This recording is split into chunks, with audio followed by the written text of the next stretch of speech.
You're listening to The Big Picture with me, Alice Big. I teach film studies, and I've been teaching for probably around 16 years. I've started to lose track. And like most people, I took a while figuring out what I wanted to do. The careers advice I got at school was vague at best, and even though that has improved dramatically for young people, there's still a bit of a disconnect. With this podcast, I hope to demystify the world of work for young people. I'd like to create new connections, and hopefully, through listening to these informal chats, you'll get a better idea about the world of work and maybe pick up some hints and tips along the way. In this episode, I chat to Sian Norris. She is the Chief Social Affairs Reporter for the Byline Times. Her work has been published in Open Democracy 50/50, The Guardian, The Eye, Prospect UK and politics.co.uk. Her first book, Birth Violence, will be published in 2022 by Verso. What was your careers advice like at school? I don't really remember having any careers advice at school. I think there was like a careers room and you could go and look through binders of jobs. Yeah. And we had like a school newspaper, so I used to write stories for that. Did you? Yeah. But I don't think I had any specific advice. I think because I did an English literature degree, it was kind of like, oh, you'll go and be a teacher. Mm-hmm. I was like, well, I mean, that's fine, but that's not what I want to do. And there's other jobs that you can do with... Well, there's not really any jobs you can do with an English literature degree, to be honest, but you can learn a lot. And develop loads of interesting skills and critical thinking. So, we didn't really have great careers advice at school, not that I remember. So you didn't ever have like chats with people about, what do you think you want to be when you're grown up? No, not really. But I always wanted to be a writer. That's good. So maybe it was more that I knew what I wanted to do, so it didn't use that service, rather than that it wasn't there. And was that because you just enjoyed writing? Yeah, so I was always really into writing stories and writing fiction and short stories and, trying to write novels as a teenager. I was just always really interested in words and telling other people's stories and things like that. Did you ever feel like self-conscious getting those published by the sort of school paper or...? No, the stuff I published in the school paper was like news about the school. Okay. So, like if someone had won an award or... Okay, so it was all like journalism at the sort of grassroots.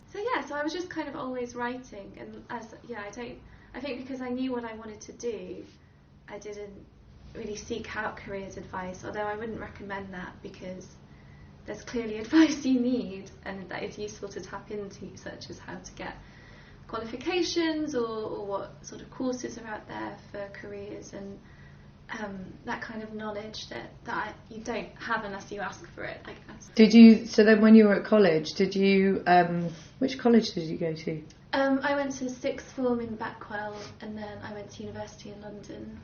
Okay, so and you did English literature, and did you sort of have a feeling then that you wanted to sort of go into journalism, or was it sort of an afterthought? Or so when I was doing my degree, I really wanted to be an academic and wanted to stay at university, but then I didn't. But I always knew I wanted to be a writer, and I was always really interested in writing. And so when I finished university, I sort of wasn't quite sure what I wanted to do, but I knew it was going to be with words and with storytelling and with writing. So I did what everybody did in 2007 and set up a blog and just started writing there really. And at the time I was like working odd jobs. I worked at a library when I left university for a while, and then ended up working in some like social media agencies and places like that.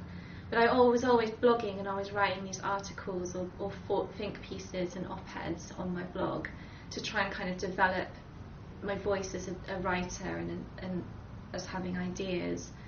And then that kind of led into getting commissioned to write op-eds for various publications. So I think I started writing op-eds for Indie Voices, which was part of The Independent. And then I did some for The Guardian, and then I got into the New Statesman and used to do a lot of opinion pieces and comment pieces for them. And that was fine, but I didn't really want to be writing comment and opinion all the time. I wanted to do reporting. So then I started pitching ideas for reports and investigative pieces to other organisations like Open Democracy, and I did quite some reporting for the New Statesman. I did a little bit of reporting for the Guardian. So what's an op-ed? So an op-ed is when you write an opinion piece. So it's Okay. an opinion editorial, an op-ed. An op-ed. And it's when you sort of say something has happened in the news and you respond to it with your opinion. Okay. So that's kind of where I really started, in part because it's quite, people wanted opinion at that time. It was quite popular to write comment stuff. And I really enjoyed writing it, but then I kind of got more interested in writing less about what I think and more about what other people are doing. And the blog that you started up, did you have to put in a lot of effort to get that kind of noticed? Because I'd imagine for you to then go from writing a blog to being picked up by more sort of mainstream publications, you must have hit upon a few topics or a few things that were picked up by other people. Is that how it then sort of escalated to bigger publications? Or Yeah, pretty much. So, I was writing a lot about issues on violence against women and feminist issues, and it was at a point when kind of feminism and these questions about women's place in society was starting to hit a wave again. Mm-hmm. So I think because I was writing something that was a bit zeitgeisty and of the moment, it got picked up, and then I started to get a bit more familiar with the media landscape and started pitching ideas to different publications and talking to them about stuff I wanted to write, and then sort of things evolved from there. And then this year I got, at the grand old age of 36, I got my first full-time employed journalism job after freelancing for most of That's my career. amazing. Congratulations. So what's the gig? What's the job? So at the moment I work at a newspaper called Byline Times, which is an independent newspaper, and I'm their chief social affairs and European reporter. That's cool. So I report on health, education, asylum, migrant issues, women's rights, everything that's not Westminster. Okay, yeah, like like my remit. a big umbrella. Yeah. And is that a print publication or is it online? So it's mostly online, and we have a monthly print edition. So yeah, it's been really good. But yeah, it's been a kind of circuitous route, I think, because I was sort of freelancing for a long time and doing other jobs alongside that. I think the majority of people thinking about going into journalism, the best way to approach it is to either go and get work experience or to do a degree and then do an MA in journalism. And like City University in London, for example, has a really good MA, and I think Bath Spa does an MA in journalism as well, and UWE has a good journalism course, or a commercial writing course I think it's called, which I think you can do as an undergrad as well. And that's where you'll learn things like how to do investigative reporting, how to write opinion pieces, how to write features, and really start to specialise in different areas, but it gives you a really good grounding. Yeah, because I was going to ask actually if, some of these sort of university qualifications can be slightly, not always necessary. You hear about people, getting into theatre or film or TV who didn't go to drama school, but by the sounds of it, actually pursuing a sort of more formal qualification in journalism is helpful. I think it's helpful because you will get the contacts as well as the skills. Yeah. So, you'll learn things in an investigative journalism module on an MA, like how to send a freedom of information request to the government to extract information that you need that can then form the basis of an investigation. And having that skill at your fingertips is really useful rather than having to teach yourself how to do it, of course. And you'll also get chances to do placements and work experiences because you're in that university setting. And then that's when you make connections, and that's where you get things moving. What about, so when you were pitching sort of ideas, how did you know what sort of ideas to pitch? So it was always a mix of things, like either responding to what was happening in the news or finding a story that I found interesting and seeing if anyone else found it interesting. So the best piece of advice I ever got from another journalist was find the story you want to tell and tell it.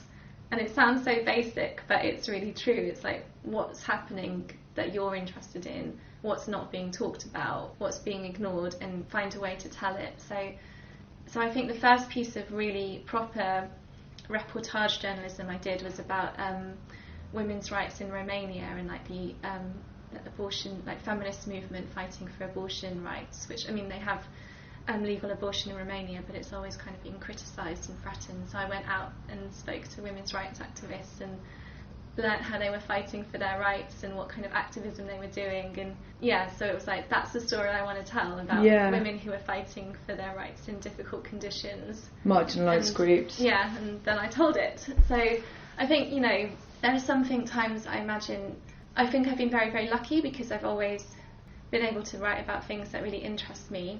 And I think it's about finding the stories that you're really passionate about, and then when you pitch them, it's really apparent that you care about it and then people are interested.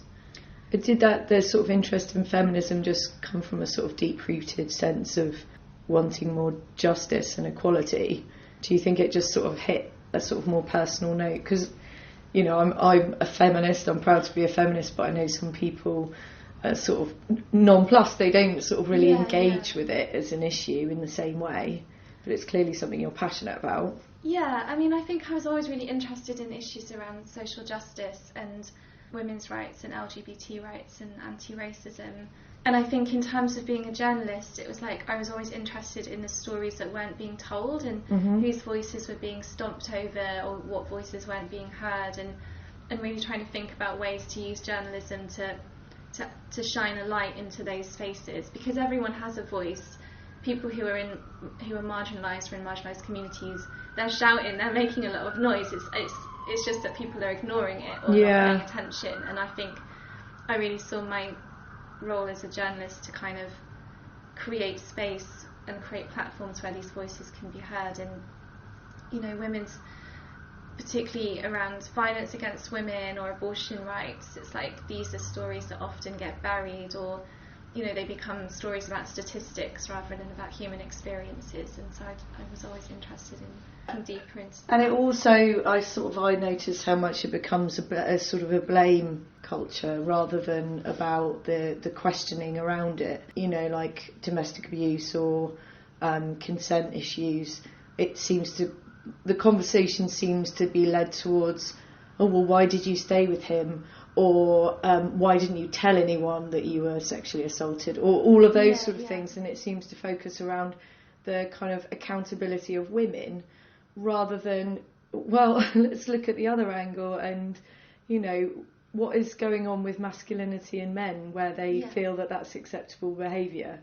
So I guess perhaps in terms of representation, you only get the sort of eyeglass or the sort of focus taken towards the alternative perspective with maybe more female voices in journalism. Would you say that you found that?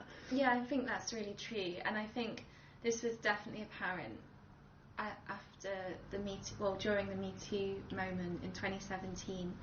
You know, when Me Too happened, it was really focused on Hollywood initially and like sexual harassment and sexual abuse in Hollywood, but then it opened up into all sorts of different professions, and that included journalism, and people started speaking out about predatory men within journalism and within the media. And it was really interesting because it was like, oh, okay, so, you know, no wonder we're getting these messages through the media about how women should behave and who's to blame for gender-based violence, because there are people or powerful people within the system that are benefiting from that. And it was really interesting to be part of the media at that point, because it started to fall apart and crack open this wall of silence and a sense of panic among the sort of men who have perhaps had questionable behaviour in the past, and then probably starting to get a bit concerned about how they might be re-examined under a sort of more equal and open discussion around it.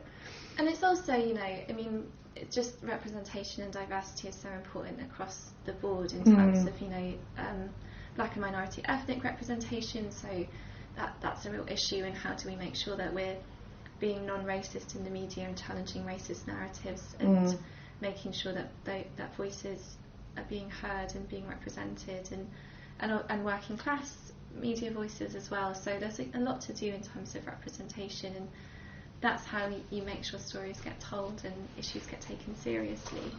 Have you come across many barriers as a woman in your profession?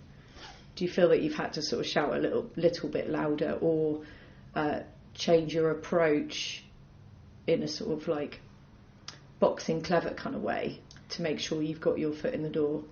I think because my career route was a bit different in that I was freelancing and doing other jobs where that was probably more the case, that I haven't experienced those barriers, but I know that they definitely exist, and I know lots of women who have experienced barriers, and I think that's why it's been so important that there seems to be a really positive force of like women journalists working together and networking and pushing things forward. So after Me Too, a couple of my friends set up this organisation called Second Source, which was like a women's sort of support network, and it was, you know, the old boys club, and we were kind of a shadow for that, and they set up a mentoring scheme for young women journalists and put on events with really prominent female journalists like Michelle Hussein from the Today programme and Anushka Esfana, who was at The Guardian, and she's now at ITN, I think, to kind of really create a space for women to work together and support each other, because those barriers definitely exist. And I can imagine that women get sort of shunted towards certain sort of types of journalism. Yeah, I think there's been a good shift. I mean, there was this real problem a few years ago where you'd have a report, for example, on domestic abuse or fatal male violence, and it would be put in the women's section of the newspaper. It's like, no, that's news. That's I mean, that's front page. Like, this isn't a women's problem. It's not a women's story. It's a story for everyone. And I think that kind of thing has been really challenged. So I think things, I mean, maybe I'm naive, but I do think things are getting better and more positive. I think they are. I'm reading a novel about journalists in the 1970s, and it's like, oh yeah, things have got better. I think things are always changing, aren't they? Constantly. I mean, when I see the students, well, when I just see them discussing things, they approach stuff in a different way again to how we did when we were at college. And it does just keep on evolving and changing, but there are always going to be people that kind of, I guess, get affronted by the idea of change because it's uncomfortable for some people for things to be different. I think the bigger issue that women journalists have now is the online abuse, and it's less the kind of necessarily the structural barriers within the media, although they do exist. But obviously, if you're a woman in public space, you can get a lot of online abuse. So I think that's a real problem and a real barrier. Yeah, and deeply unpleasant as well. With the you've sort of got like and what is the group of like extremist male far right? There's a new term, isn't there? And I can't remember it. Well, there's so many. There's like a whole subculture of the manosphere, as we sort of the overarching term. But then within that you have like the red pill community and the incels. And the incels, that's the one. And so it's just ultimately aggrieved men that feel that they're owed to have, you know, control and power over women, isn't it? Really. Yeah. So, the online abuse of women journalists is a real concern, and women politicians as well. Yeah. It's a big issue. And you're more, it's worse, I mean, all women I know who are journalists get abused. I mean, it's very common, but it's also intersectional, so if you're a black or minority ethnic woman, you're more likely to get more abuse and things like that. Are there any is there any accountability for that? Well, yes and no. So there are laws around malicious communications and harassment, and obviously if someone is making violent threats, that's against the law, whether it's done on the street, whether it's done online, whether it's done in a letter for your letterbox. So, I mean, it is. There are ways to deal with it legally. Yeah. But I could imagine that if it's constantly happening, there comes a point where you're like, I haven't got time to deal with this anyway, because everyone's got busy lives. So and I think and obviously you have to decide how you're going to deal with it and what the best steps to take are. So what's the the weirdest or scary or strange thing to happen at work? That seems like a good question to ask after talking about... So I think the weirdest, strangest, scariest thing I ever did was I did a story for Open Democracy 50/50 as part of their Tracking the Backlash project, where I went undercover at an anti-abortion meeting to see how they were planning on sort of targeting abortion rights and targeting abortion laws. And so, yeah, I signed up with a fake name and went to their meeting. Had to tuck my Sean necklace under my god! And it was very surreal. It was at this point, it was in 2019, and the group in question had just got into quite a lot of trouble because they'd been accused of harassing the Labour MP Stella Creasy, and they'd posted a really graphic billboard about abortion outside of her constituency office. And at the time she was advocating for a change in the abortion laws in Northern Ireland. So they're quite a hardcore group with, I mean, you know, whatever one's views on abortion and reproductive rights are, you know, it's their views that I very much disagree with, their views of wanting to ban abortion. And so it was quite surreal kind of being in a space with people that had such extremist views, because I think, you know, you can choose not to have an abortion for yourself, like you can have a moral position about abortion, but this was quite an extremist group, and particularly in the way that they were targeting women like Stella with these huge billboards and causing quite a lot of distress to women who lived in that area by having these very graphic images and sharing these very graphic images publicly. So that was definitely the strangest day of my career. What were the people in the group like in the meeting? Did it surprise you at all, or was it like, oh yeah, I kind of could expect all of the people?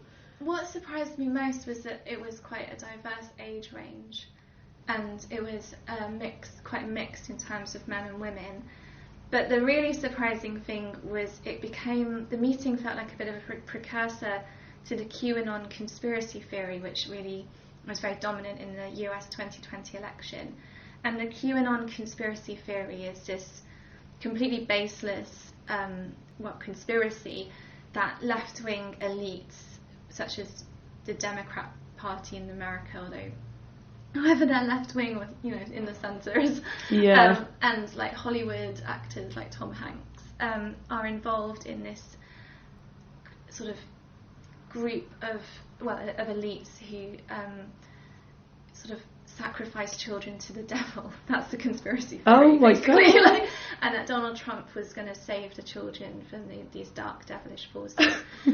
So when I was at the anti-abortion meeting, their whole thing was that abortion was like a satanic act, and it was just so I was like very, very, you know, I was expecting people to have the sort of usual objections to abortion rights, which again, as I say, I very strongly disagree with. I'm very pro-choice and pro-abortion, but for it to suddenly become about sort of satanic conspiracy theories and far-right ideas was very strange. It sounds like shocking. It's just sort of going up a level, isn't it? Yeah, taking it to some other place that's sort of, and so belief-based rather than fact-based as well. That's where the leap to a sort of conspiracy theory often hooks people in, isn't it? It's not even about rational, logical sense making. It's actually just sort of a belief that you then slip into, and then no matter how much someone argues sense, they're unwavered by it.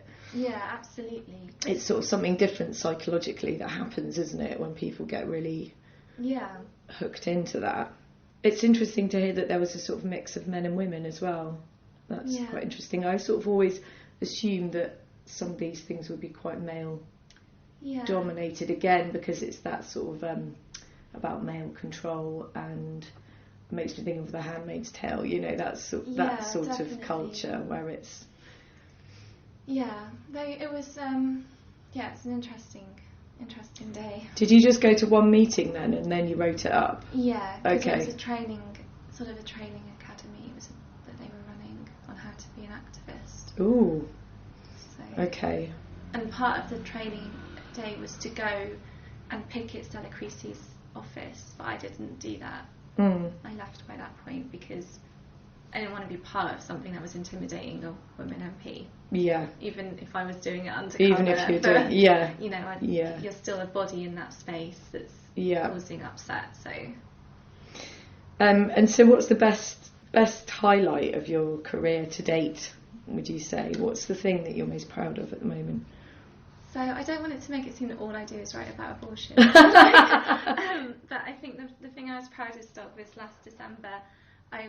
I, as part of the Open Democracy 50/50 team, was nominated for a British Journalism Award. Oh, brilliant! For a report I did we did an 18 country-wide investigation into crisis pregnancy centres, which are centres set up by anti-abortion organisations to try and persuade women and girls not to have an abortion. And of course, every woman has the right to an abortion and also not to have an abortion. It's, you know, every woman should be supported to have the children that she wants to have and have the right to end an unwanted pregnancy. But that's not what these people do. They sort of use misinformation and use false statistics, or, you know, sort of blur the truth around reproductive health care and rights in order to manipulate women, basically. So I did this report where I went to 2 of their training webinars, which were online, pre-recorded webinars, and the article was like how I learnt to trick women out of having an abortion. And yeah, it was shortlisted for the British Journalism Awards, and we co-published it in Grazia, which was really great. That's amazing. Yeah, it was so the first, and I mean, hopefully not the only time I've been in Grazia, but it was good to be in Grazia as well, and to also because, you know, Open Democracy is quite, you know, it's a great website, but it has a very specific audience, and if you get into Grazia, you're reaching a whole other audience. Yeah, you're reaching a massive audience, I would argue, definitely. So it was good you know, awards aren't everything, but it's always nice to be shortlisted for an award. Everybody likes praise. Yeah. It doesn't matter whether it's a thank you for doing something little. But unfortunately, the ceremony was in December 2020, so I watched it on my laptop in my sort of trucky bottoms with a glass of champagne. Oh, bless you. Well, that's a bit gutting. Well, maybe you'll get to celebrate another one at another time. One day. So I've got some sentence starters. So do not go into this job if ... If you want Monday to Friday 9 till 5, I think one of the things about journalism is you need to have good boundaries about, you know, work-life balance and making sure you don't burn out, but also when a story is breaking, you want to be really enthusiastic and excited to chase it, and the news doesn't stop at 5 o'clock on a Friday night, and sometimes you'll be working on a Sunday, like manically writing something up or doing an interview at the last minute, and you should feel like excited and enthusiastic about doing that, rather than being like, oh gosh, this is outside my usual hours. But also make sure you take breaks and do go on holiday and put the news aside every now and again. Yeah, I think it must be hard. I bet journalists probably struggle to be on holiday. Yeah. The sort of nature of your job is to find stories, isn't it? Yeah. And to be an inquiring mind. How about definitely go into this job if you're really interested in other people's stories and telling other people's stories and shining lights into dark corners so that people understand what's going on in the world and understand the world a little bit better. Nice, good answer. If you could meet younger you, what advice would you give? Well, in a very practical way, my advice would probably be to do something like an MA in journalism and get those sort of hard skills that you can get through education and through training. But I think if it was in a more emotional way, it would just go out and do it and make it happen, and don't feel that you can't, and don't feel like that there are barriers in the way. You've got a voice and you've got things you want to write about and you've got stories to tell, so just get writing them. That's brilliant advice as well. And interestingly, that has been a similar thread of advice from the other interviews that I've done thus far, has been don't wait around for someone to give you permission to do it. Yeah. Just start doing it. And I think that's really, really good advice. So thank you very much. Thank you. Thank you for being here. Thank you for listening to The Big Picture. If you want to get in touch or would like any more information about the production and guests, then please have a look in the description for the podcast. A huge thanks to Ace Greenwood Campbell for production support and for letting me use his excellent musical score. And of course, many thanks to Tom Lee for his incredible artwork. Take you out town with sunset lights and burning down the sky. Smiling and falling wherever it's down. Love is a night.